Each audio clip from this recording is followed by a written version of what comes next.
Juga dok. Oh, sama dok, matur nuwun Dokter Hamim. Oke.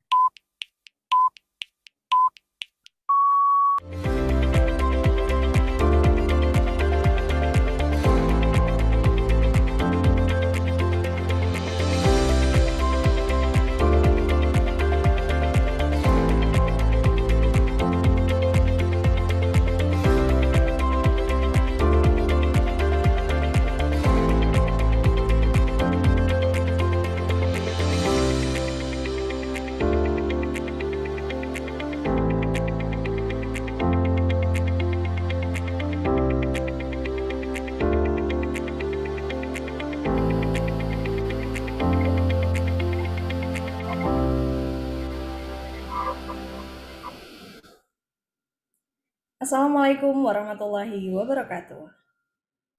Selamat sore dan selamat datang di Ashogi seri ke-59. Apa saja kutanya Himpunan Onkologi Ginekologi Indonesia. Ashogi merupakan webinar online series yang diselenggarakan oleh Hogi dan menjadi wadah diskusi seputar permasalahan dan kasus-kasus terkait onkologi ginekologi. Alhamdulillah, seperti hari Rabu sebelum-sebelumnya, saya Dr. Hoirunisa bisa kembali hadir menemani Anda semua, tentunya bersama Ashogi. Dan kami juga tidak lupa mengucapkan terima kasih kepada seluruh rekan sejawat dokter, SPOG, ginekolog onkologi, serta para guru besar yang telah meluangkan waktunya dan secara rutin mengikuti seri Ashogi dari minggu ke minggunya. Dan pada sore hari ini, seperti biasanya selama 60 menit ke depan, kami akan menghadirkan diskusi interaktif santai, tapi tentunya bersama para narasumber yang sudah pakar di bidangnya. Dan untuk seluruh peserta yang hadir akan mendapatkan sertifikat ber-SKPID, kehadiran peserta juga akan tercatat secara otomatis melalui sistem Zoom. Selama acara, kami harapkan kepada seluruh peserta untuk dapat berpartisipasi secara aktif dengan mengajukan pertanyaan secara langsung kepada narasumber, dengan menekan tombol raise hand terlebih dahulu atau dapat menuliskan pertanyaannya di kolom Q&A yang telah kami sediakan. Dan seperti biasanya sebelum kita memulai diskusi Ashogi pada sore hari ini, izinkan saya memperkenalkan terlebih dahulu dua orang narasumber yang sudah bersedia hadir dan berbagi pengalaman serta informasinya dengan kita semua. Yang pertama adalah Dr. Lawrence David Paulus, spesialis obstetri ginekologi subspesialis onkologi. Beliau adalah konsultan onkologi ginekologi dari RSUD Profesor Dr. West Johannes Kupang. Selamat sore Dr. Lawrence. Selamat sore Mbak Nisa. Sore dok. Dan narasumber kita yang kedua yaitu Dr. Irawan Sastradinata, spesialis obstetri ginekologi subspesialis onkologi. Beliau adalah konsultan onkologi ginekologi dari Fakultas Kedokteran Universitas Sriwijaya Palembang. Selamat sore Dr. Irawan. Selamat sore Mbak Nisa. Sore dok. Assalamualaikum warahmatullahi wabarakatuh. Waalaikumsalam. Dan diskusi kita pada sore hari ini akan dipandu oleh Dr. Hamim, spesialis obstetri ginekologi subspesialis onkologi. Beliau merupakan konsultan onkologi ginekologi dari RSUP Fatmawati. Selamat sore Dr. Hamim. Selamat sore Dr. Nisa. Assalamualaikum warahmatullahi wabarakatuh. Waalaikumsalam. Baiklah, pada bulan Februari ini kita masih membahas kanker serviks sebagai kanker ginekologi terbanyak di Indonesia. Setelah minggu lalu kita sudah membahas mengenai prosedur kanker serviks, diagnosis kanker serviks, sore ini kita akan melanjutkan dengan membahas mengenai penanganan pasien dengan HPV yang positif. Namun sebelum kita memulai diskusi, saya akan mengundang Wakil Ketua Hogi untuk memberikan sambutan sekaligus membuka acara Ashogi sore ini. Kepada Dr. Ali Budiarsono, spesialis obstetri ginekologi subspesialis onkologi, kami persilahkan.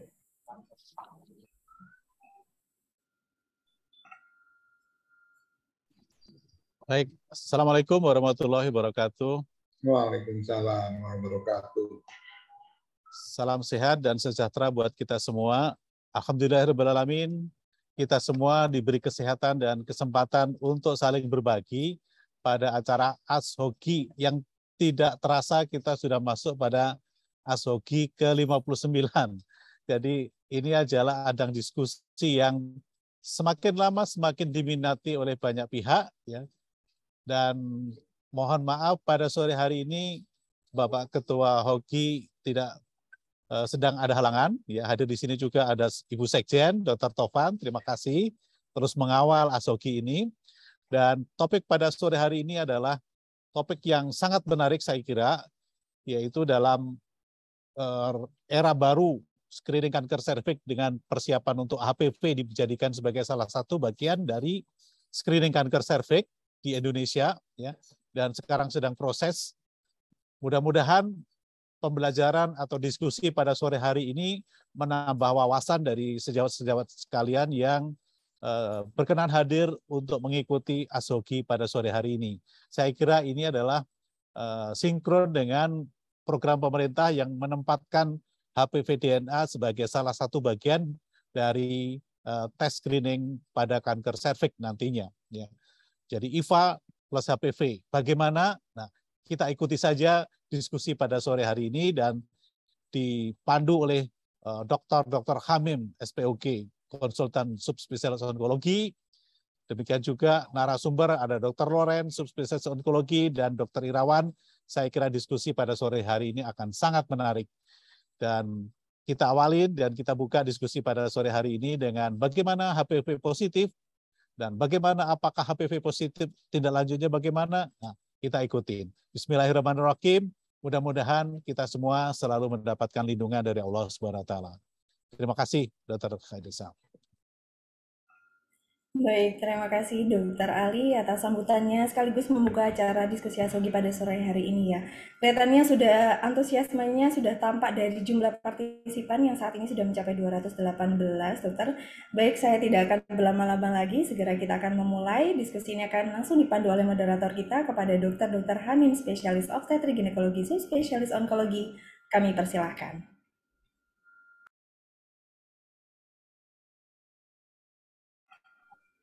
Dr. Habib masih mute, Dok.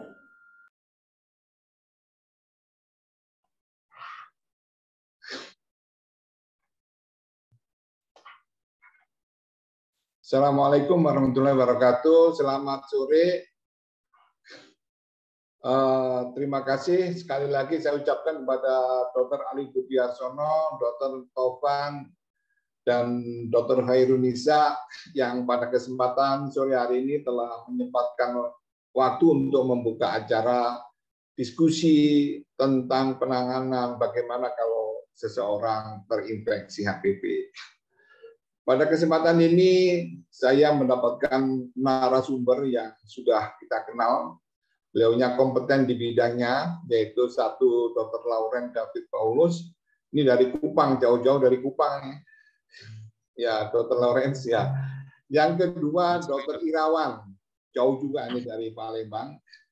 Jadi alhamdulillah beliau ini sudah pakar di bidangnya dan penanganan kasus-kasus HPV sudah dilakukan, mungkin sudah beberapa lama sebelumnya.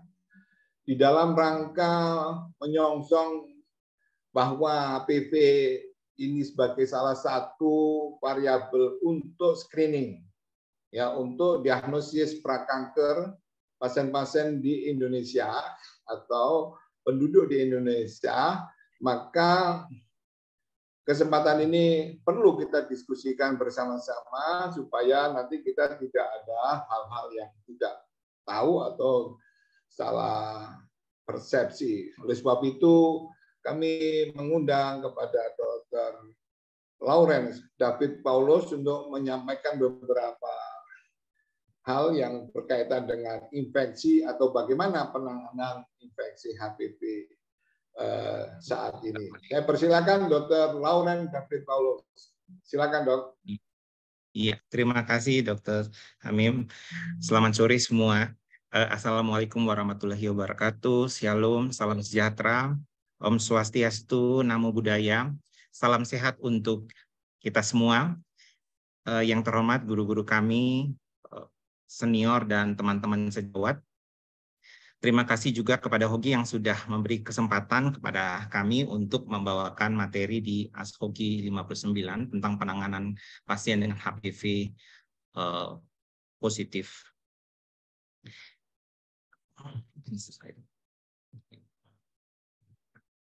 Saya masuk langsung ke slide.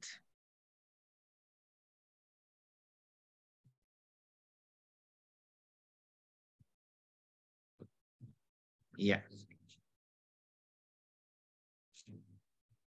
Sudah terlihat ya, Dok? Sudah, Dok. Ya, ini target dari WHO 2030. Ini selalu kita diingatkan ya, sebatas untuk bagaimana Indonesia ke depan. 90% diharapkan di tahun 2030 ini wanita di 15 tahun sudah tervaksin semuanya, 70% wanita 35-45 sudah melakukan screening terhadap kanker serviks, dan 90% diharapkan yang positif ini sudah ditreatment dengan baik. Bagaimana Indonesia itu. Jadi, nah untuk bicara tentang HPV, tentunya kita akan bicara tentang sebuah virus ya, virus yang dimana lebih dari 200 tipe, bisa kena mukosa atau non mukosa, dan mungkin kita targetnya ke HPV yang high risk ini, ya 16, 18, 31, 33, 45, 52, dan 58, dan akan terfokus nanti ke cervical cancer penyebabnya. Nah, ini virus HPV, kita mengenal bahwa virus HPV ini sendiri kita bisa lihat adalah satu virus di mana dia mempunyai gen, ada yang late dan ada yang early. Nah, isi late ini yang kita kenal ada L1 dan L2, nantinya terutama yang L1 ini yang akan membawa tipe dari HPV itu sendiri, sedangkan early gens yang lain yang E1 sampai E7, mungkin perannya terutama yang di E6 dan E7, di mana protein inilah yang akan menekan kerja dari tumor suppressor gen yang ada pada pertumbuhan sel serviks itu sendiri. Jadi dia akan masuk ke mikrolesi dari si virus tersebut, dia akan menuju ke sel basal. Nah, kemudian mikrolesi itu virusnya akan masuk ke dalam sel basal itu dengan bantuan L1 dan L2 tersebut. Dan ini serviks itu sendiri sebenarnya membuat satu imun terhadap serviks saat HPV itu masuk.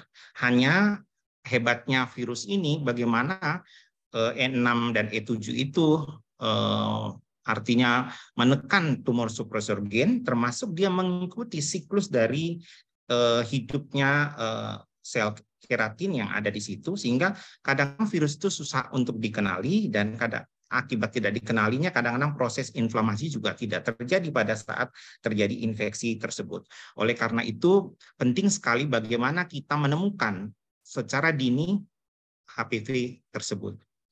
Nah, ini adalah natural history dari human papillomavirus itu. Dia masuk ke sel serviks normal, kemudian akan menginfeksi, ada yang kembali normal, clearance hampir 90%, tapi ada juga yang melakukan menyebabkan sel tersebut menjadi lesi prakanker atau low seal.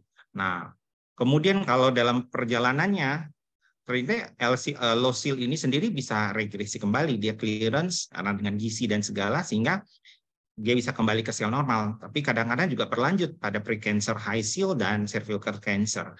Nah, kalau virus itu persisten, terus-menerus ada, dan pertahanan tubuh tidak bisa juga menahan, maka akan timbullah kanker serviks itu. Nah, menariknya, infeksi human papillomavirus yang risiko tinggi, yang tadi kita sudah lihat bahwa ada 16, 18, dan teman-temannya, itu ternyata membutuhkan 2 kali lebih lama terjadinya clearance daripada risiko rendah itu. Ini rekomendasi 3 screening yang diminta oleh WHO di 2021, molekular, HPV DNA, setologik kita pap smear, yang konvensional atau yang LBC, kemudian adalah IVA. Nah, ada beberapa penelitian menunjukkan bahwa kalau testingnya itu dikombinasi testing, ternyata sensitivitasnya akan meningkat. Nah, ini menjadi catatan sekali. Selalu saya ingat bahwa kejadian kanker itu tidak serta-merta harus ada. Yang jelas pasti ada seed, soil, dan nutrient. Nah, ini menjadi catatan kita semua bahwa harus ada virusnya, harus dia zona transformasi dengan mikro lesi ada di situ, dan jelas ada punya faktor risiko. Penanganan HPV positif, nah ini perlu juga menjadi catatan untuk kita semua bahwa apakah pasien ini, kalau kita mendapatkan pasien dengan ini, apakah pasien ini ada gangguan imunologi atau tidak? Nah, ini menjadi catatan terlebih dahulu yang harus kita catat. Kemudian bagaimana pemeriksaan genotyping 16 dan 18 yang kita lakukan itu? Yang positif apa nih? 16, 18 atau yang mana? Kemudian ketiga adalah yang penting sekali bagaimana kemampuan di pusat pelayanan tempat kita bekerja. Ada IVA atau ada cryo atau bisa sampai sitologi dan kolposkopi atau konisasi. Nah, ini menjadi tantangan untuk kita, terutama kami sendiri di NTT. Itu IVA pun di hampir semua puskesmas memang kita lakukan. Hanya problemnya terapi setelah IVA itu positif, mau diapain selanjutnya. Ya, ini menjadi tantangan dalam diskusi, kita akan banyak berdiskusi. Nah, ini beberapa catatan tentang penanganan rekomendasi screening ya kanker cervix pada pasien dengan HIV ya imunocompromised. Pertama, dia harus pemeriksaan HPV dimulai pada lebih awal usia 25 tahun, kemudian lakukan pemeriksaan tahun sekali setelah berhubungan seksual selama 3 tahun berturut-turut bila negatif. Bisa dilakukan 3 tahun sekali sampai usianya 30 tahun. Kalau udah 30 tahun, maka pemeriksaan mungkin dipertimbangkan co-testing. Kemudian yang ketiga adalah kolposkopi dilakukan untuk semua hasil tes HPV positif dengan atau tanpa askus atau displasia yang lebih tinggi. Artinya pada prinsipnya kalau kita menemukan HPV positif, pikirannya memang harus kita lihat itu, mau pakai mata telanjang atau dengan alat menggunakan kolposkopi misalnya. Apabila askus saja tanpa HPV, mungkin kita pertimbangkan untuk mengevaluasi lagi selama 6-12 bulan.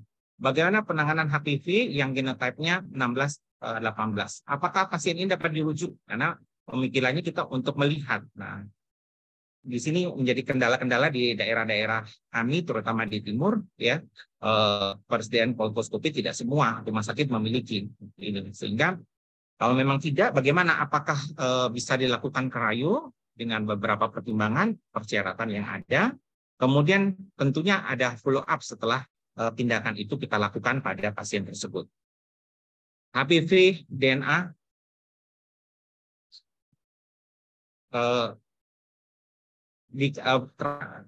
pada cryo atau thermal ablasi lebih baik daripada tidak ada manajemen lanjutannya. Ini menjadi catatan kalau memang tidak ada kolposkopi dan segala. Apakah pasien dapat dirujuk untuk dilakukan di tempat yang lebih ini untuk kolposkopi, lip dan lids. Nah, ini syarat-syarat dari krioterapi atau thermal ablasi. Rekomendasi WHO untuk populasi wanita secara umum. Nah, ini menjadi sesuatu yang penting karena WHO sebenarnya di dalam ininya dikatakan bahwa ada screen and treat, ada screen, triage dan treat. Nah, screen itu adalah pemeriksaan pada populasi umum yang sebenarnya tidak ada gejala. Kita lakukan screening secara bersamaan. Nah, setelah itu kita treat misalnya pada IVA misalnya positif. Kita punya modalitas cryo, ya sudah langsung saja IVA di cryo. Atau kita dengan screen, triage, atau treat.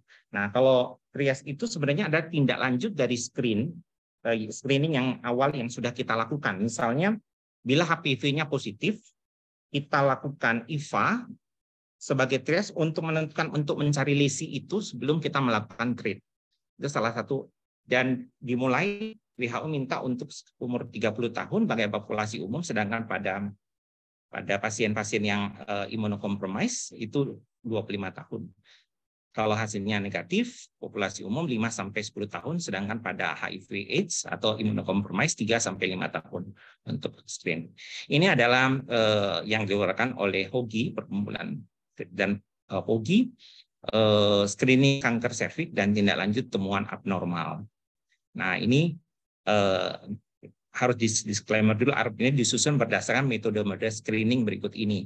Ada tes IVA, do-IVA, tele-do-IVA. Jadi kadang-kadang selalu kita sampaikan bahwa do-IVA itu sebenarnya mini dari kolposkopi. Kemudian pap smear atau histologi atau tes DNA HPV yang risiko tinggi misalnya. Target ideal usia screening 25-65 tahun atau dimulai 3 tahun setelah kontak seksual. Kemudian algoritma tindak lanjut ini meliputi temuan dari pemeriksaan di bawah ini. Nah, ini tabel yang dibuat oleh HOGI dan sudah di tahun ini. Do-IVA, kalau kita melakukan IVA dan kita melakukan mini kolposkopi dengan menggunakan handphone misalnya, kamera handphone, nanti mungkin di belakang ada syarat-syaratnya. Nah, tentunya kita pasti akan lihat pada saat kita melakukan IVA, yang pertama kanker enggak. Nah, kita lihat ternyata kalau memang itu cancer ya kita harus biopsi atau sudah kita harus rujuk ke rumah sakit yang lebih besar untuk dilakukan biopsi. Kemudian kalau setelah kita melihat bahwa ini adalah ternyata tidak ada kanker, maka pilihan itu adalah kita lihat bagaimana dengan SSK-nya. Dan itu juga kita mengevaluasi sebenarnya SSK. Kalau memang SSK-nya baik, baru kita lakukan dilakukan pemberian asam astat 3-5%. Nah, jadi kalau lihat hasilnya di sini, kalau bila kita menemukan negatif ya kita screening 1-3 tahun. Tapi kalau hasilnya cervicitis ringan atau sedang, mungkin teman-teman dokter umum di FKTP bisa melakukan terapi. Kemudian kalau berat mungkin sudah dirujuk untuk dilakukan pemeriksaan lebih lanjut di rumah sakit. Tapi kalau nanti hasilnya positif, nah bisa kalau di puskesmas misalnya sudah ada krioterapi, bisa diberikan krioterapi atau diberikan TCA 85% dengan efektivitas yang cukup baik ya dari Dr. Taufan di UI waktu itu juga dengan Prof. Laila sekitar 97,2% kalau tidak salah yang saya baca. Kemudian LEAP dan LEADS itu juga salah satu yang mungkin bisa dirujuk kalau mempunyai tempat rujukan yang lebih baik di rumah sakit dan selanjutnya akan follow up. Kemudian ini adalah hasil dari pap smear. Bisa askus atau low seal. Nah, yang kalau kita dapatkan hasilnya askus atau low seal, ya. Nah, kita bisa periksa sebenarnya ada dua bagian di sini. Ini menunjukkan bahwa yang pertama, kalau kita periksa tes HPV, DNA HPV itu sebenarnya ada 3 sebenarnya. Pemeriksaan HPV DNA itu yang pertama ini risiko tinggi atau low risk atau risiko rendah. Nah, ini yang dilakukan yang kalau kita lihat sebelah kiri ini yang menentukan apakah positif apa negatif. Yang kedua adalah pemeriksaan parsial genotype. Kita hanya tahu bahwa ini 16-18 atau non 16-18.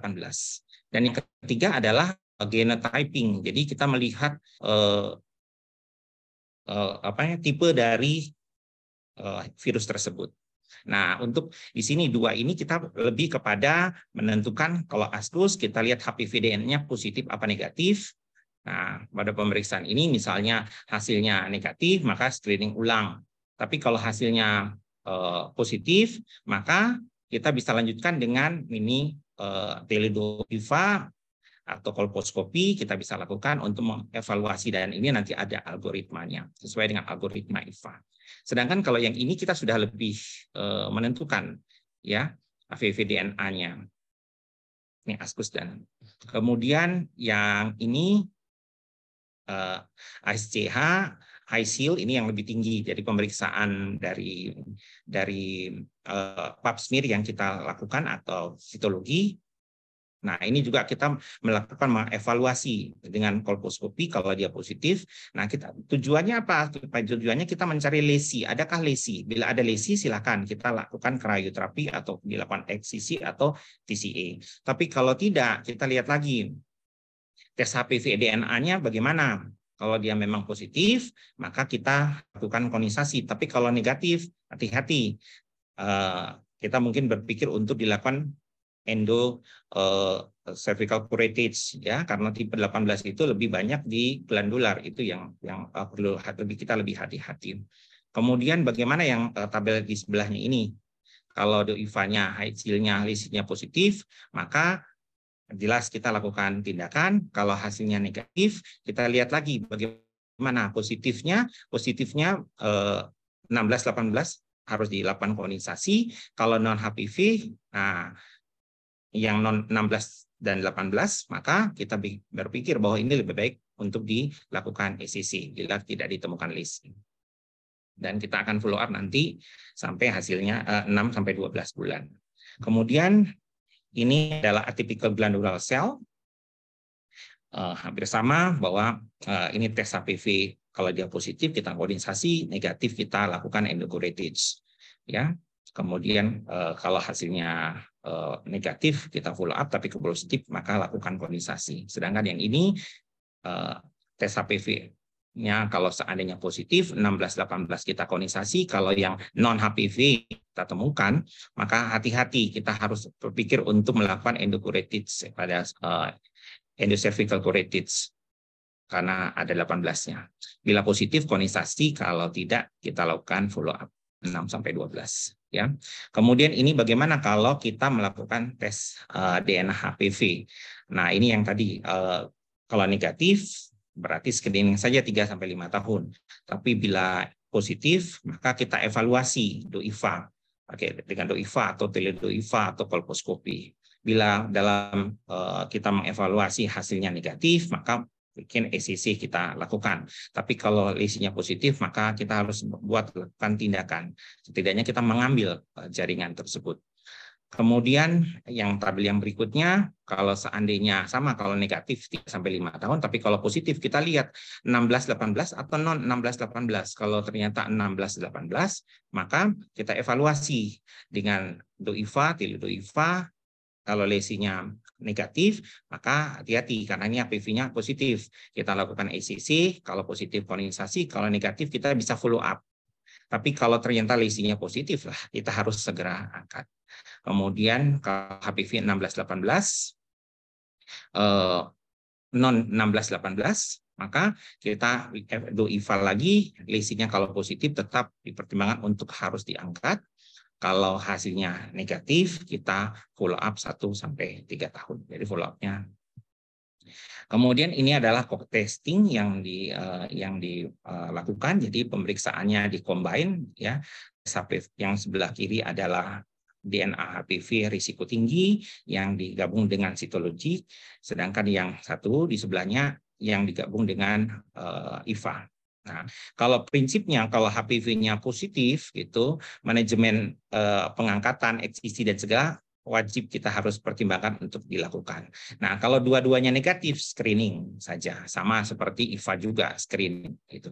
Sedangkan kalau sitologi positif, HPV-nya negatif, nah, ini perlu lebih kita manajemen sitologi pap smear yang abnormal, kita evaluasi lagi. Mungkin hampir sama dengan yang sebelahnya, yang IVA ini. Jadi kalau positif HPV DNA-nya positif, maka diangkat harus. Tapi kalau seandainya negatif, screening. Kalau dua-duanya negatif, screening. Kalau di sini tes HPV-nya negatif, kemudian IVA-nya positif, manajemen itu IVA seperti yang tadi di depan. Ini itu lanjutannya. Di sini hanya beberapa catatan saja bahwa screening itu pemeriksaan secara bersamaan dan keduanya bila negatif mungkin prinsipnya 3-5 tahun lagi kita evaluasi. Tapi kalau positif salah satunya kita sesuai algoritma, tapi keduanya positif kita harus lakukan pemeriksaan lebih lanjut. Dan menjadi catatan juga bahwa screening rutin pada pilihan yang sudah melakukan screening rutin co-testing dapat dihentikan setelah usia 65 tahun atau setelah co-testing 2 kali berturut-turut negatif dalam 10 tahun. Kita pertimbangkan untuk tidak berikan. Ini kalau co-testing dengan sitologi bersama dengan HPV risiko tinggi. Tapi kalau dengan IVA mungkin hampir sama, keduanya negatif, screeningnya 3-5 tahun. Tes IVA dengan SK yang tidak terlihat seluruhnya dianjurkan pemeriksaan begitu. Karena kita harus lebih hati-hati karena 18 ya, tipe 18 itu. Kemudian hasil positif salah satunya sama, kita lihat kembali ke algoritma, tapi kalau keduanya positif maka kita lakukan biopsi lips atau lids. Nah, ini tips ya kalau kita melakukan DOIVA. Yang pertama karena kita harus mengambil pada saat kita mengevaluasi, kita evaluasi dari cervix, kemudian kita memberikan IVA. Nah, kita membuat dokumentasi untuk mengevaluasi. Nah, ini pertama tipsnya minta izin kepada klien untuk mendokumentasikan dengan santun.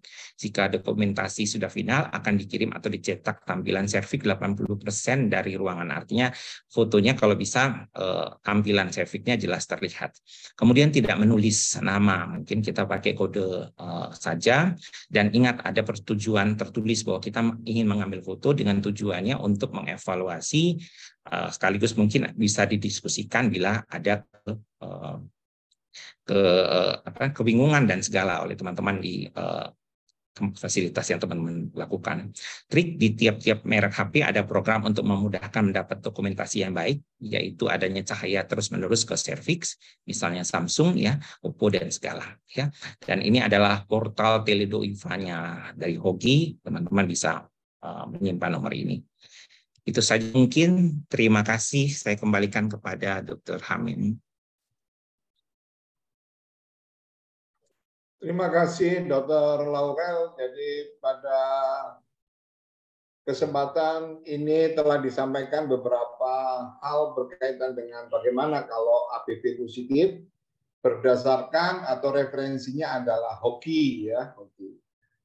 Untuk menambah keilmuan dan kelengkapan pengetahuan kita, mari kita dengarkan narasumber kedua, yaitu Dr. Irawan Seserdinata, yang sudah diperkenalkan tadi dari Fakultas Kedokteran Universitas Sriwijaya Palembang. Untuk itu kami persilakan Dr. Irawan.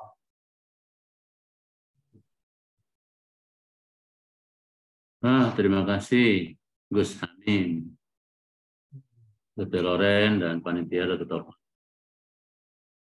Banyak tadi dijelasin Dr. Topan nih tentang manajemen tentang HPV positif ya.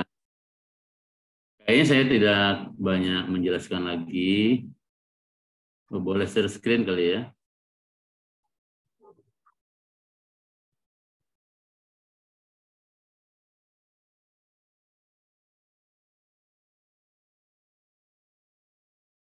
Apakah slide-nya kelihatan ya?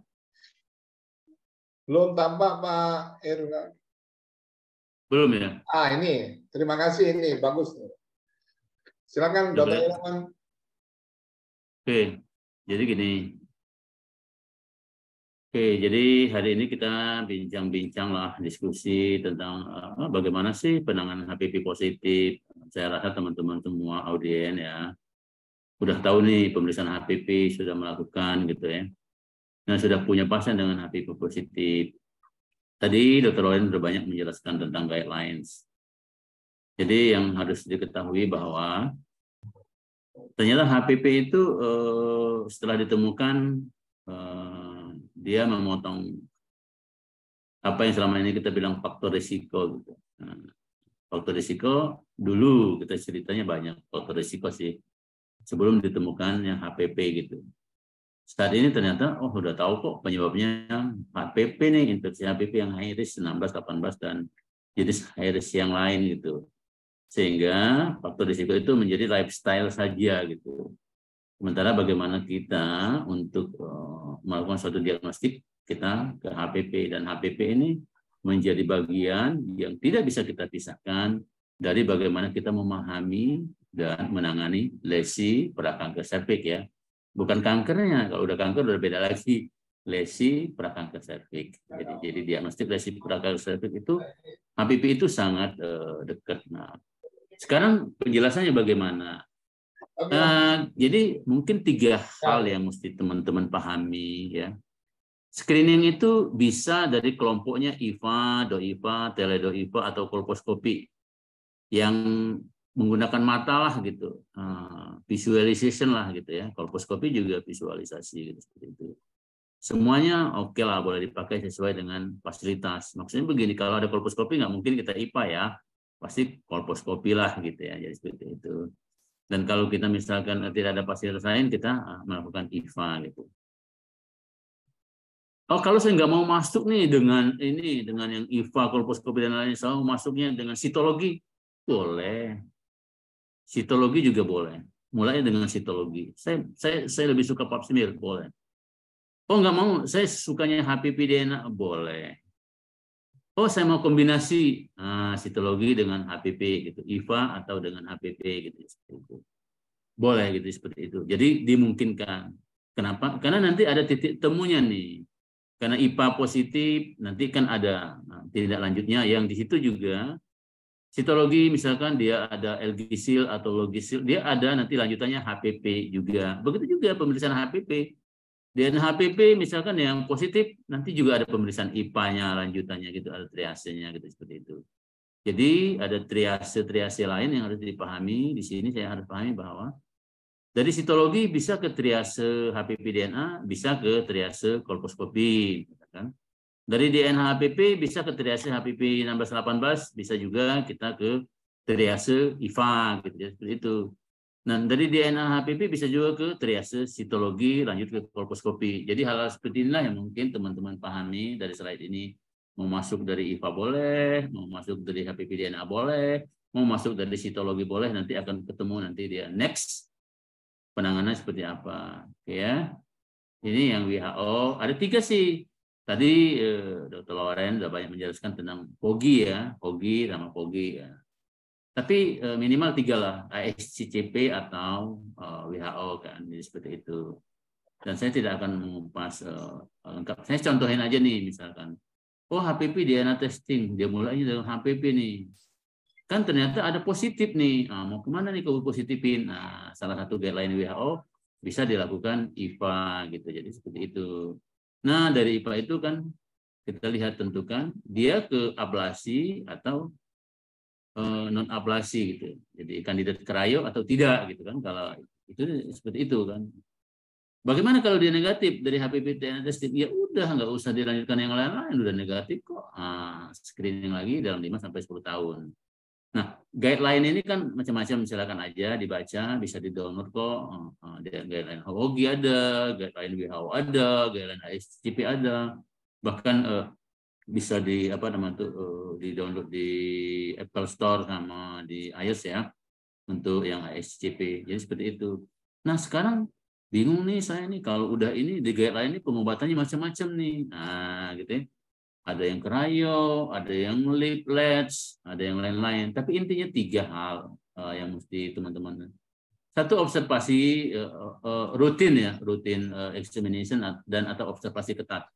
Jadi tidak ada tindakan apapun. Nah, kita tidak melakukan tindakan apapun. Ada kelompok yang kedua yang dia misalkan antara pilihan destruksi atau ablasi sama dengan lips LH lah gitu. Tapi yang ketiga ada kelompok yang endocervical kuretase, konisasi dan lain-lain seperti itu. Nah, sehingga kan kita mengarahnya kepada 2 hal kan, yang jelas selnya kan apa namanya glandular atau epitelial. Jadi seperti itu, pemahamannya cukup begitu-gitu doang kok, dibolak-balik gitu. Ada lagi misalkan, oh ini mulai sitologi nih di WHO. Oh, kalau tadi mulai di HPV. Oh ternyata ada yang namanya askus haik, agisi gitu kan gitu-gitu. Ya nggak bisa berhenti di situ dari sitologi karena dia ada kelainan. Kita harus masukkan ke triase yang mau apa? Kolposkopi. Kalau ada langsung kolposkopi dong. Nah, oh nggak ada nih, saya ini ada tinggalnya di tempat yang nggak bisa kolposkopi tapi bisa HPV tes. Iya lanjutkan dengan HPV tes. Jadi sitologi bisa ke kolposkopi triase atau ke HPV tes. Nah, kalau misalkan HPV tesnya negatif bagaimana? Nah, saya masuk lagi ke penata laksanaan HPV negatif kan. Kalau positif masuk lagi ke penata laksanaan HPV yang positif. Jadi seperti itu. Kemudian contoh lagi misalkan ini tadi sudah HPV DNA dengan PA triase. Nah, bisa juga kita misalkan HPV DNA kita lanjutkan ke kolposkopi triase. Jadi seperti itu polanya. Kemudian ini saya rasa sudah dijelaskan. Jadi di POGI itu kan kita sebetulnya harus tahu ya teman-teman di POGI ini kan kalau POGI ini mungkin pilihan pertama lah ya daripada WHO sama HCP. Jadi kenapa? Karena itu kan sudah diuji dan diteliti oleh teman-teman kita di organisasi HOGI bahwa ini yang paling mampu laksana. Di sini ada 3 kan metode screening kita, IVA, DOIVA atau teleDOIVA, pap smear dan HPV DNA yang risiko tinggi gitu ya. Seperti itu. Nah, tindak lanjutnya tentu macam-macam masuk ke triase, tadi bisa ke IVA, sitologi, pap smear gitu kan dan lain-lain kan betul-betul ke triase kolposkopi, triase sitologi, apa triasenya IVA gitu seperti itu. Tindak lanjut jika ada temuan abnormal dari ketiga metode screening tadi. Jadi ingat ya, ketiga metode screening tadi saya mengelompokkan kalau IVA dan IVA itu sama ke kolposkopi sama gitu ya. Pap smear itu sitologi dan tes HPV DNA. Nah ini sudah dijelaskan sama Dr. Loren, saya rasa saya tidak perlu mengulanginya lagi. Kemudian ASCCP bedanya dia ada usia tuh, usia di bawah 30 dan usia di atas 30. Nanti dimasukkan tuh usianya hasil sitologinya apa, nanti dia akan timbul rekomendasi gitu, seperti itu. Kemudian yang paling penting intinya bahwa teman-teman sekalian boleh masuk dari pintu IFA, APP-DNA, atau sitologi tadi. Tadi kalau nggak salah, slide yang paling penting dari slide saya tadi adalah yang ini ya, itu yang harus dipahami ini kayak guideline. Dan selanjutnya ikuti kepada the next guideline, sesuai guideline di triase masing-masing, dan pengobatannya kan ada 3 kelompok ya, tadi saya ulang lagi ya. Observasi ketat atau rutin screening. Nah, yang kedua adalah ablasi, laser atau kalau kita pakai cryo gitu ya, atau lip LH. 3 adalah konisasi atau endocervical curettase. Saya rasa cukup dari saya itu. Saya hanya menyampaikan poin-poin penting saja dari apa yang sudah disampaikan Dr. Lauren tadi. Pemahaman ini sebetulnya kita harus permudah gitu ya, sehingga tidak bingung saya gitu ya, karena guideline kok bisa dibaca semuanya. Saya rasa semua bisa membaca guideline gitu, bisa membuka kalau ini apa, kalau ini apa, kalau ini apa, dan semua boleh milih kok. Saya mau IPA aja, saya mau sitologi aja, saya mau HPP-DNA, silakan. Tapi the next step nanti ikuti sesuai guideline-nya. Terima kasih. Assalamualaikum warahmatullahi wabarakatuh. Terima kasih Dr. Irawan. Assalamualaikum warahmatullahi wabarakatuh.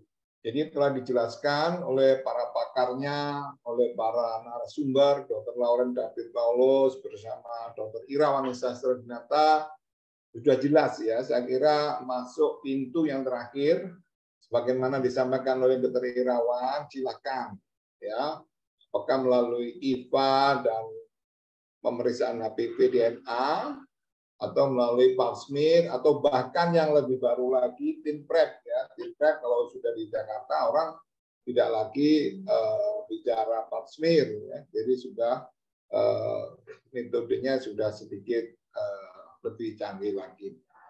Untuk selanjutnya supaya kita mendapatkan pengalaman, pengetahuan dan ilmu yang lebih luas lagi, maka pada kesempatan ini ada beberapa pertanyaan yang disampaikan oleh audiens, dan audiens saat ini ada hampir 200 lebih, 300 lebih ya. Jadi ada beberapa pertanyaan yang sudah disampaikan melalui kolom pertanyaan. Salah satunya adalah mungkin bisa dijawab gantian ya. Mungkin pertama ke Dr.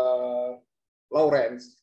Ini pertanyaan tertulis yaitu tentang definisi operasional servisitis. Jadi ada tadi disampaikan di algoritma ada servisitis ringan, sedang, dan servisitis berat. Ini kalau boleh disampaikan mungkin definisinya gimana itu membedakan ringan, sedang, berat. Itu pertama. Ya. Yang kedua, ini tanya Pak Lawrence juga, pertanyaan kedua, apakah teledo IFA itu di Indonesia Timur sudah ada atau sudah bisa dioperasionalkan? Ya, mudah-mudahan nanti bisa dijawab dengan baik. Itu pertanyaan 1 dan 2, mungkin untuk Dr. Lauren, mungkin silakan dari Dr. Lauren menjawab. Ya, terima kasih Dok, terima kasih. Jadi pada prinsipnya yang pertanyaan pertama tentang servisitis, di situ dikatakan ringan, sedang, atau berat. Jadi prinsipnya begini, kalau seandainya pasien itu datang, sudah ada dengan keluhan, maka tentunya kita harus evaluasi. Evaluasi artinya kita lihat, kita harus periksa dalam, kita harus lihat kalau pasien jelas misalnya sudah menikah, sudah pernah kontak seksual, kita evaluasi serviksnya. Kalau memang dari hasil yang kita lihat bahwa serviksnya memang cenderung seperti radang, tetapi notabene hanya keputihan, mungkin kita bersihkan, mungkin teman-teman di puskesmas sudah berpikir kita kasih obat saja dulu. Tapi kalau sudah misalnya dalam pemeriksaan itu sudah ada jadi cenderung misalnya ada keputihan, ada nyeri saat kita melakukan pemeriksaan dalam, kemudian pada saat kita lihat juga keputihan dengan mungkin ada bercampur darah, pasiennya demam dan segala, mungkin sudah mulai dipertimbangkan apakah ini mungkin dirujuk apa tidak untuk mengevaluasi dari serviks itu. Jadi kadang-kadang yang terjadi kadang-kadang kita hanya mengobati simptom saja tanpa kita melihat, sehingga penting sekali pada pasien-pasien ginekologi kita selalu harus melihat serviks itu sendiri. Mungkin itu menjadi catatan. Jadi kalau dia sudah berat sampai terjadi nyeri di dua panggul misalnya, kemudian di daerahnya sudah ada berdarah, udah ada keputihan yang cukup banyak, berbau dan segala, kemudian dalam evaluasi kita, kemudian kadang-kadang mungkin sudah sampai demam, mungkin sudah dipikirkan untuk dirujuk saja dari FKTP teman-teman. Tapi kalau hanya sebatas cervicitis yang ringan, mungkin teman-teman bisa obatin dulu. Tapi tetap dievaluasi, artinya setelah diobatin harus dievaluasi lagi, datang kembali lagi untuk itu. Misalnya ya mungkin obat-obat di puskesmas ya, misalnya doksisiklin misalnya, kita istirahat 7 hari, kita evaluasi, nanti suruh datang lagi untuk mengevaluasi. Itu salah satunya. Kalau tidak, misalnya kalau memang masih ringan segala, teman-teman punya IVA, mungkin sudah sekaligus kita lakukan pemeriksaan IVA. Kita bersihkan, setelah itu kita lakukan pemeriksaan IVA di puskesmas. Itu karena puskesmas, saya pikir semua sudah mengenal dengan baik IVA tersebut. Nah, kemudian pertanyaan kedua, Telido IVA di timur, kalau di NTT yang saya tahu sampai sekarang belum ada. Nah, sebatas kita ini memang masih menjadi kendala adalah kita bagaimana menemukan pasien-pasien dengan IVA yang positif. Nah, ini dari Dinas Kesehatan pun sudah melatih dokter-dokter dari Kemenkes juga untuk menemukan IVA positif. Tapi tindakan setelah IVA positif ini yang menjadi kendala. Nah, kadang akhirnya dirujuk jauh-jauh, misalnya dari Flores yang cukup jauh harus ke rumah sakit provinsi, ke rumah sakit kabupaten saja. Kadang-kadang teman-teman di situ juga tidak melakukan tindakan yang bisa itu karena sudah berpikir bahwa ini IVA positif, sudah langsung saja ke provinsi deh gitu. Karena untuk di kolposkopi dan segala pemikirannya sudah ke arah situ. Sedangkan di kabupaten kolposkopi juga belum ada, kecuali di provinsi memang kolposkopi kami punya. Betul, dokter.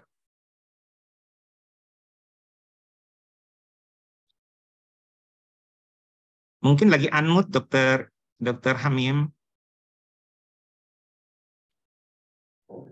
Terima kasih, Dr. Lawrence. Jawabannya lengkap dan barangkali ada tambahan khususnya untuk definisi cervicitis ini barangkali dari Pak Irawan atau sudah cukup apa yang disampaikan Dr. Lawrence?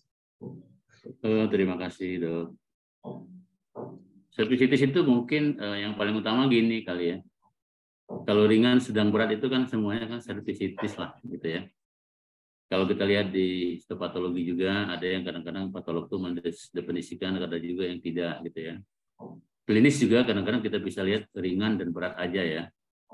Kalau sedang agak ada rumit lah ya.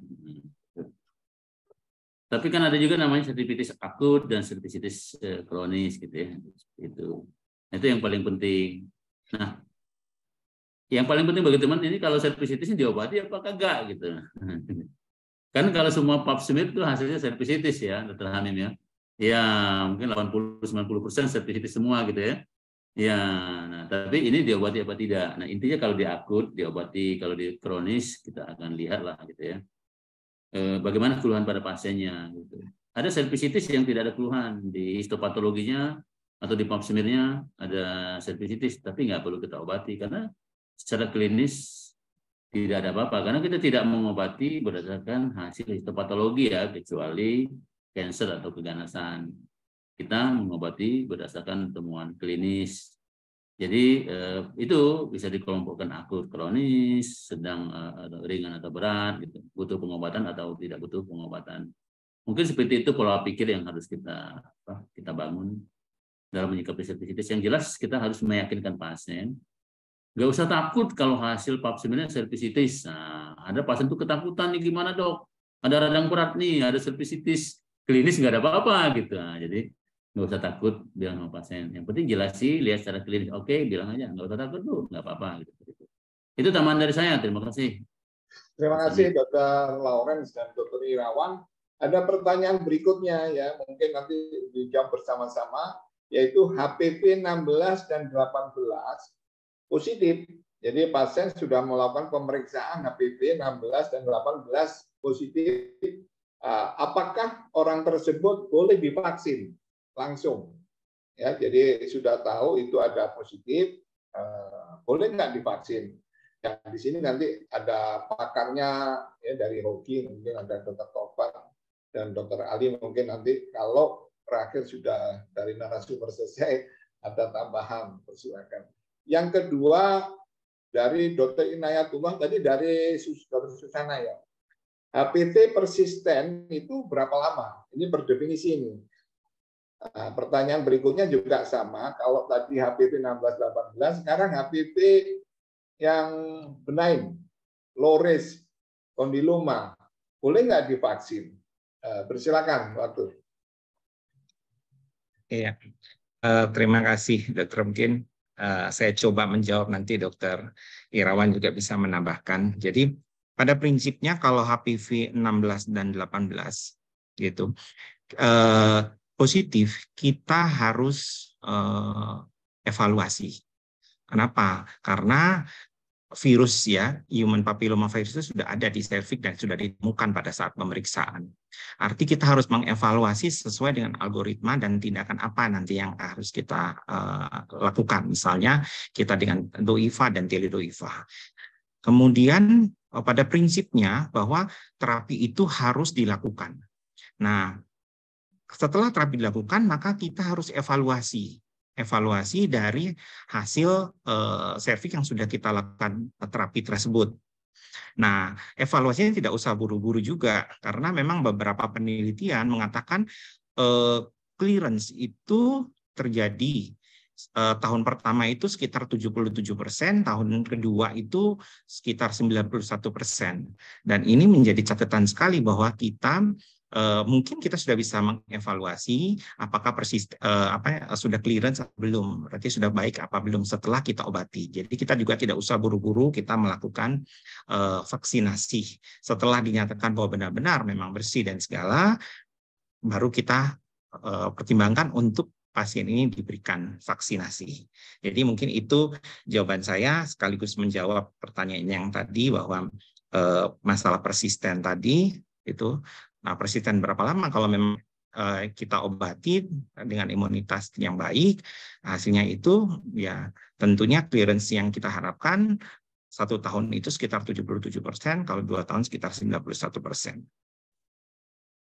Kemudian HPV yang low risk, yang masalah kondiloma. Nah, kalau kita bicara kondiloma, itu adalah HPV yang low risk. Itu yang perlu jadi catatan kita. Low risk artinya bahwa ini bukan kelompok HPV yang high risk. Nah, perlu kita harus lebih hati-hati karena bisa terjadi infeksi itu tidak hanya kelompok low risk saja, bisa saja high risk dan low risk secara bersama-sama.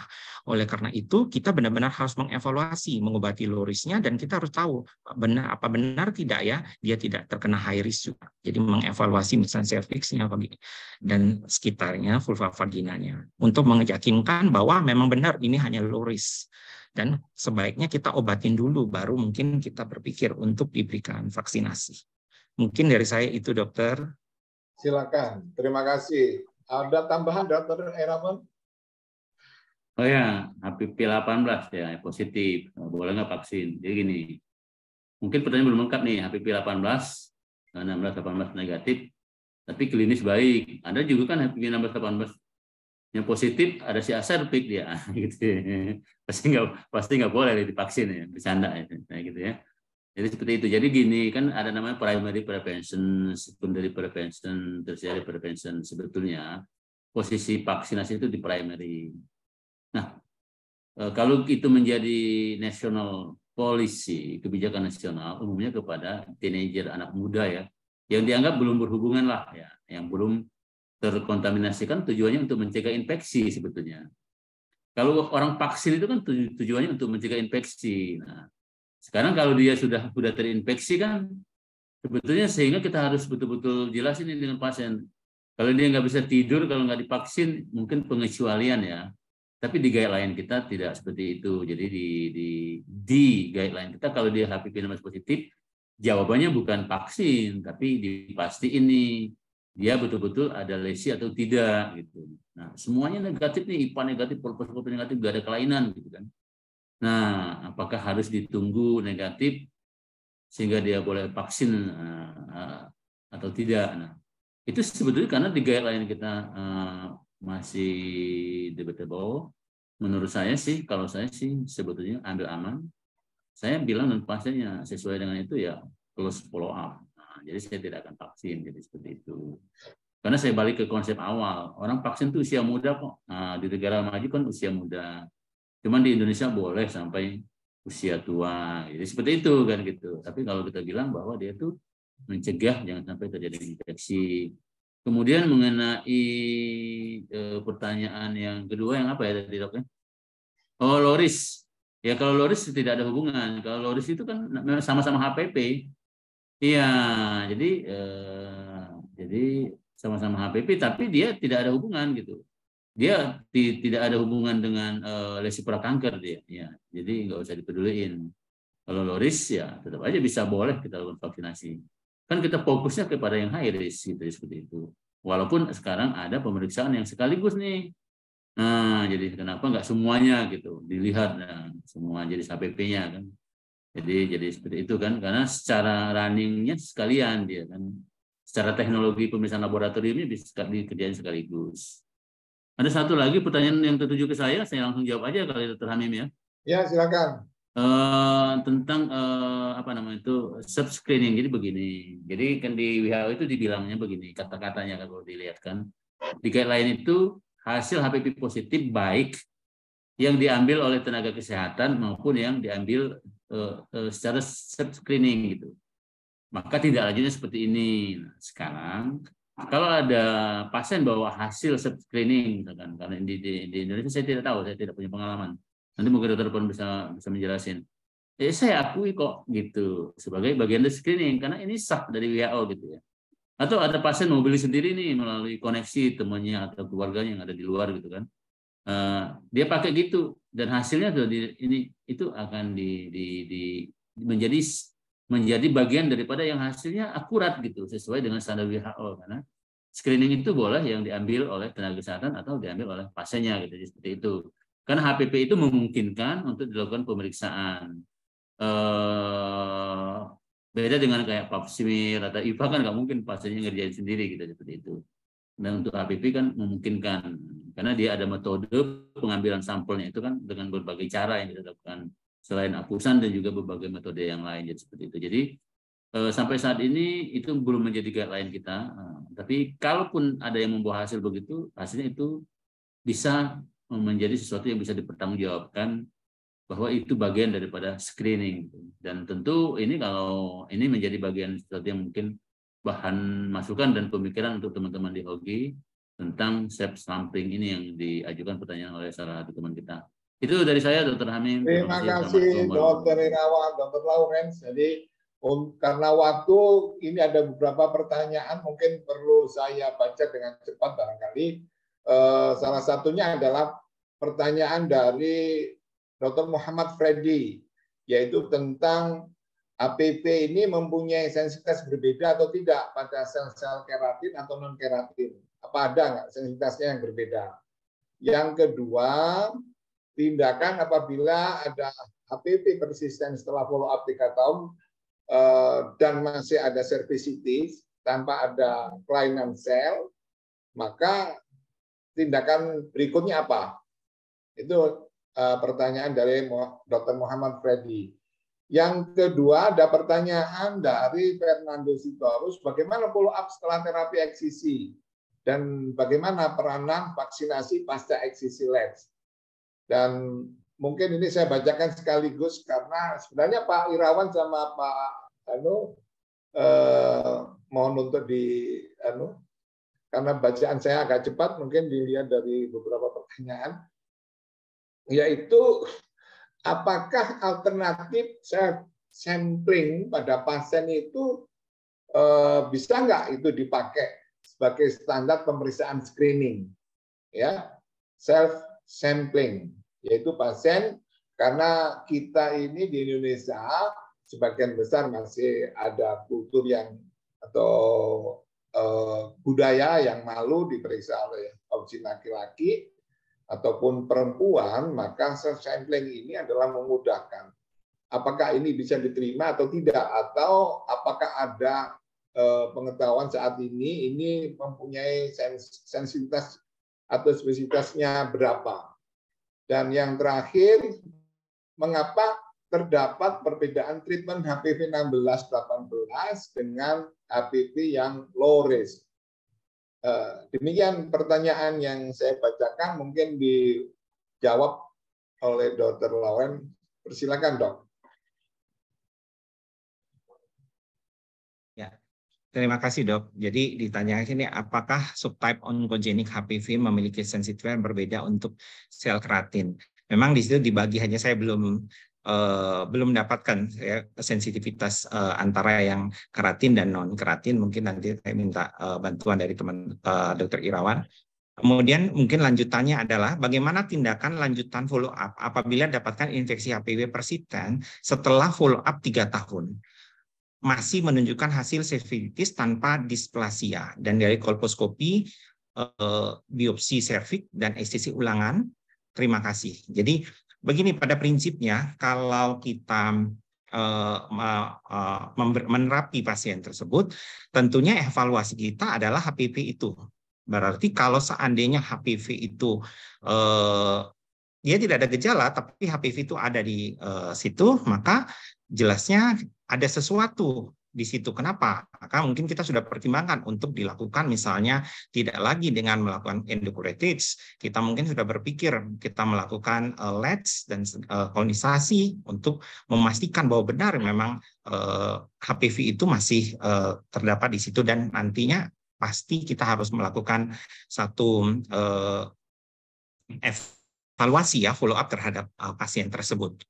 Kemudian bagaimana follow up setelah terapi eksisi dan bagaimana peran vaksinasi pasca eksisi. Sekali lagi, prinsipnya kalau HPV-nya memang kita lihat dan kita dapatkan dari hasil pemeriksaan, lalu kita dapatkan lesi, kita lakukan LEDS dan segala, kita tidak perlu buru-buru sebenarnya. Sekali lagi kan ini lesi prakanker, kita tidak perlu buru-buru karena perjalanannya cukup panjang, sehingga kita tetap melakukan evaluasi dari itu, dan kita periksa 1 tahun lagi tidak apa-apa untuk mengevaluasi dari hasil.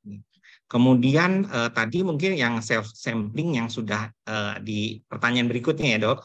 Self sampling yang sudah tadi Dr. Irawan sudah sampaikan, sangat memang benar, WHO sendiri sudah memang menyatakan bahwa pemeriksaan itu sudah di mungkin negara luar sudah dilakukan ya, misalnya pakai line pad ya gitu ya, mereka seperti softtek itu mereka taruh gitu, kemudian cairan yang keluar atau bagaimana ya, tentunya akan diperiksa untuk juga pasti pemeriksaannya ke pemeriksaan HPV. Tapi di Indonesia sendiri kami belum ada sama sekali yang saya ketahui ya, Dok. Kemudian, nah, mengapa terdapat perbedaan treatment HPV 16 dan 18 HPV lain? Jelas 16 dan 18 ini 70% penyebab kanker serviks. Nah, itu menjadi catatan. Sekitar 70% dibandingkan yang non 16-18. Sehingga WHO sendiri pada awal-awal dulu membuat vaksin hanya 16-18 yang dibuat, yang untuk yang bivalen ya, kemudian digabung dengan yang non HPV, HPV yang low risk 6-11. Tapi sekarang malah non 16-18 digabung lagi nih, ada tambahan lagi ya, jadi non valen ya. Jadi prinsipnya 16-18 yang menyebabkan 70%. Mungkin itu ya, Dokter ya, yang tadi sudah ini. Ya. Mungkin Dokter Irawan bisa menambahkan, Dok. Silakan Dr. Irawan, mungkin ada tambahan. Baik. Sebelum menambahkan ada pertanyaan tentang itu ya. Kalau di sini ada pertanyaan biopsi CA squamous non keratinizing mudah berdarah bagaimana kelanjutnya? Kalau dia biopsinya sudah jelas CA ya, selanjutnya ditentukan staging lah gitu ya. Dari staging nanti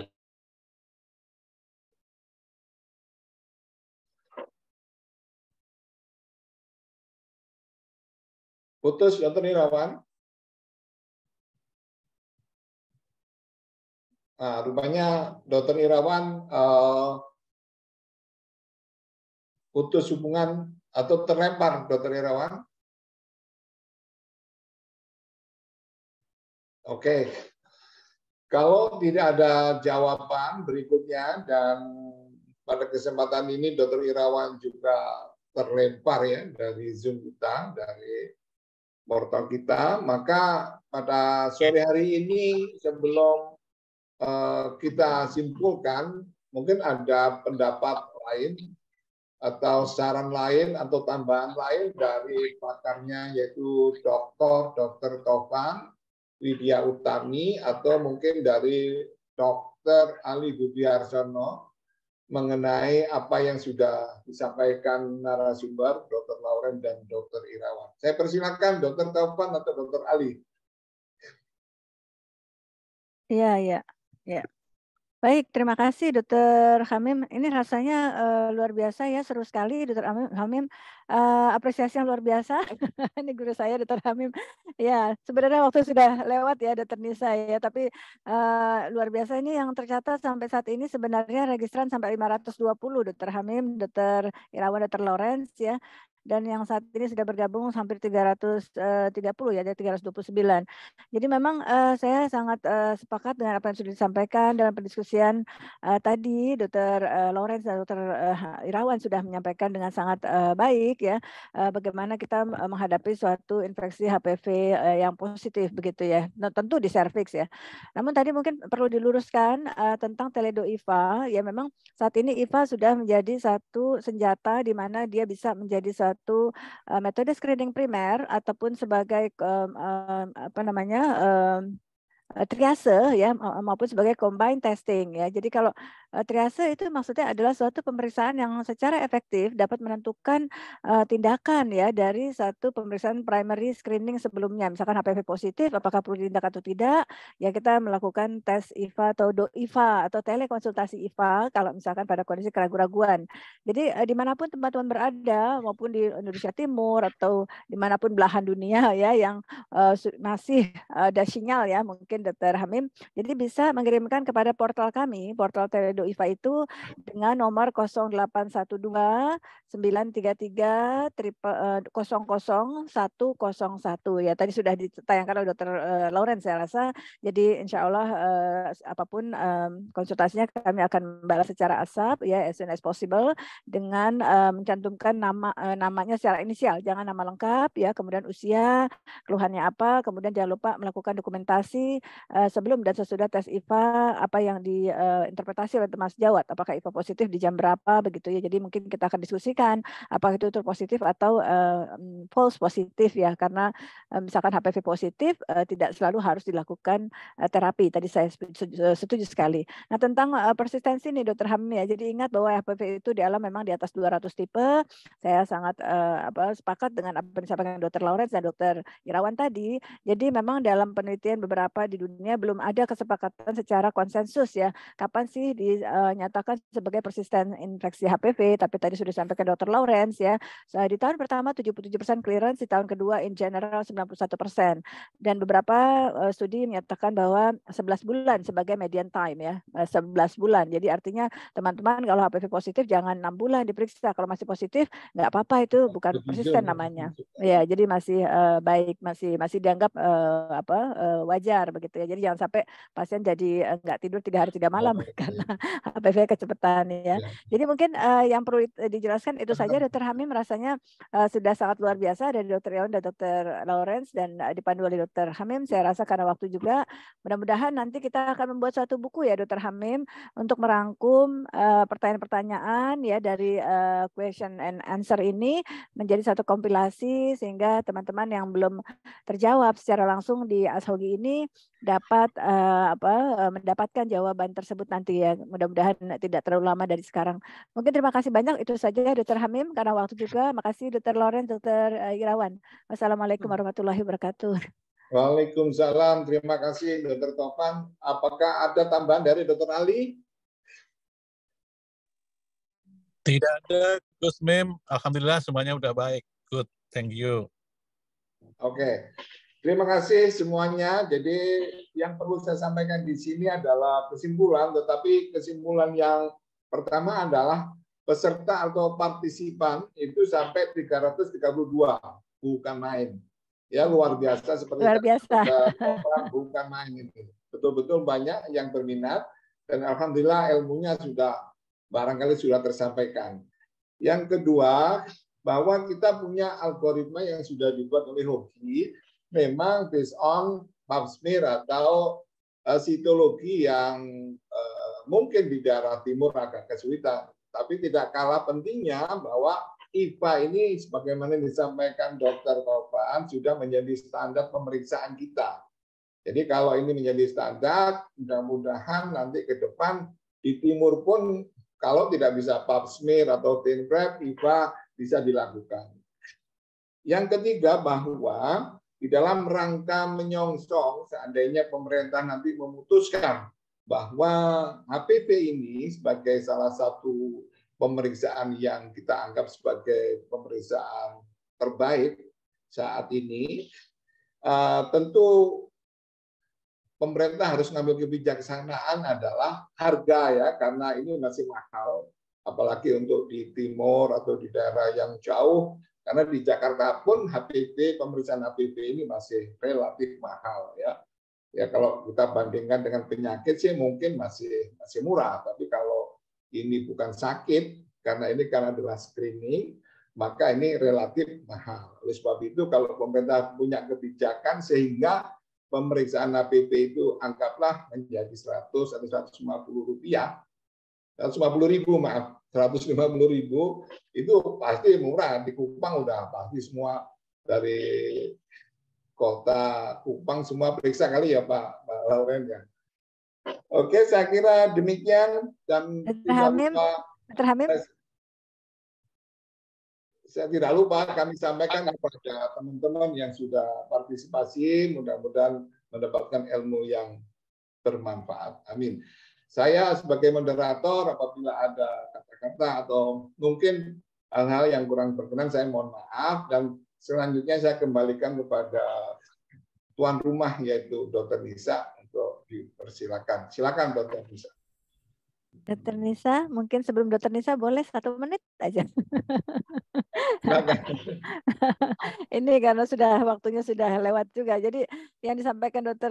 Hamim tadi saya sangat sepakat. Jadi memang sedikit untuk kabar gembira nih Dr. Hamim dan teman-teman semua yang masih tercatat di sini 300-an partisipan. Jadi memang rekomendasi terhadap studi HTA yang diusulkan oleh Hogi tentang screening ya Dr. Hamim sudah menjadi rekomendasi. Jadi sudah melewati appraisal 1, 2, rekomendasi saat ini sedang dalam pendiskusian kepada teman-teman industri dan sudah persiapan untuk trial ya. Jadi memang HPV test yang akan dilakukan di Indonesia ini insya Allah itu sudah memang kita pikirkan secara cost, karena kita usulkan dari Hogi itu costnya kalau bisa setara dengan pap smear Dr. Hamim. Jadi memang BPJS menanggung 125.000 untuk satu pap smear. Jadi supaya kita tidak menjadi beban terhadap budget negara, maka memang kita menghimbau kepada teman-teman industri untuk menurunkan harga tersebut dan sudah berhasil. Mudah-mudahan bahkan bisa di bawah 125.000. Nanti bergulir mudah-mudahan ya di tahun mungkin 1-2 tahun mendatang tes HPV akan menjadi program nasional. Tentu ada persyaratannya dan harganya ternyata comparable dengan pap smear itu, Dr. Hamim. Terima kasih mungkin supaya menjadi kabar gembira buat teman-teman semuanya. Baik, terima kasih Dr. Tovan. Luar biasa sekali presentasi para narasumber kita, dan tema sore hari ini memang seru sekali, partisipan banyak sekali dan pertanyaan yang masuk juga sangat banyak sekali. Mohon maaf kalau misalnya ada beberapa pertanyaan yang mungkin belum sempat terjawab. Ya, memang tes HPV DNA ini sendiri memiliki akurasi yang tinggi untuk melihat adanya infeksi HPV, namun sekali lagi tes ini menjadi komplementari baik dengan HPV saja maupun dengan HPV plus sitologi seperti pap smear maupun IFA. Kami ucapkan terima kasih banyak kepada para narasumber dan moderator kita sore hari ini, Dr. Lawrence, Dr. Irawan, dan Dr. Hamim. Dengan berakhirnya diskusi kita pada sore hari ini, sampailah kita di penghujung acara. Tidak terasa sudah 16.45. Semoga diskusi sore ini membawa banyak manfaat bagi kita. Kami ucapkan terima kasih atas perhatian dan atensi seluruh partisipan ASOGI, dan kami mohon maaf apabila terdapat hal yang kurang berkenan selama acara. Jangan lupa untuk kembali mengikuti seri ASHOGI ke-60 tanggal 15 Februari 2023 dengan tema penanganan kanker serviks stadium dini. Sampai jumpa di ASHOGI seri berikutnya. Kami undur diri. Wassalamualaikum warahmatullahi wabarakatuh. Waalaikumsalam. Waalaikumsalam warahmatullahi wabarakatuh. Selamat sore semua. Terima kasih Dr. Hamid, Dr. Lawrence, Dr. Irawan. Dr. Irawan sempat terlempar tadi ya.